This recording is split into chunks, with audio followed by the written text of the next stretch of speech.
എല്ലാവർക്കും എൻ്റെ വീഡിയോയിലേക്ക് സ്വാഗതം. ഇന്നെനിക്ക് ഞണ്ട് കിട്ടിയിട്ടുണ്ട്. ഏകദേശം ഒരുപാട് വലുതല്ലെങ്കിലും ഏകദേശം കുഴപ്പമില്ലാത്ത രീതിയിലാണ് ഞണ്ടാണ് കിട്ടിയിരിക്കുന്നത്.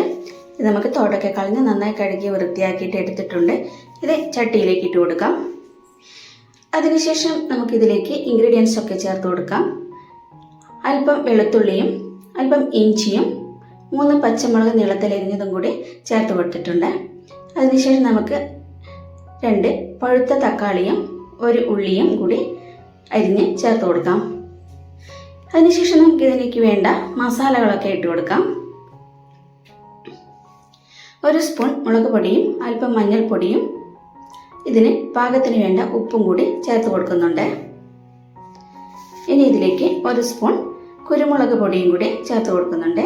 അതിനുശേഷം എല്ലാം കൂടി ഒന്ന് നന്നായിട്ട് മിക്സ് ചെയ്തതിന് ശേഷം നമുക്ക് ഇത് വേവാൻ ആവശ്യമായ വെള്ളം കൂടി ഒഴിച്ചു കൊടുത്ത് മിക്സ് ചെയ്തതിന് ശേഷം നമുക്ക് മൂടി വെച്ച് വേവിക്കാം.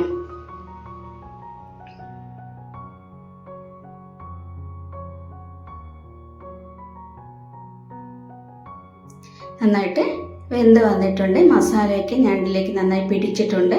ഉള്ളിയും തക്കാളിയൊക്കെ നന്നായി വെന്തുടഞ്ഞിട്ടുണ്ട്. നന്നായിട്ട് വെന്ത് കിട്ടിയിട്ടുണ്ട്. ഇനി ഇതിലേക്ക് നമുക്ക് ഒരു 3 സ്പൂണോളം വരുന്ന മല്ലിപ്പൊടിയും 1 സ്പൂൺ മുളക് പൊടിയും കൂടി ചേർത്ത് എണ്ണയിൽ വറുത്തതാണ് ഞാൻ ഇതിലേക്ക് ഇട്ട് കൊടുത്തിരിക്കുന്നത്. നന്നായിട്ടൊന്ന് എല്ലാം കൂടി ഒന്ന് മിക്സ് ചെയ്യാം. മിക്സ് ചെയ്തതിന് ശേഷം ഇനി അല്പം കൂടി വെള്ളം കൂടി ഒഴിച്ചു കൊടുക്കുന്നുണ്ട്.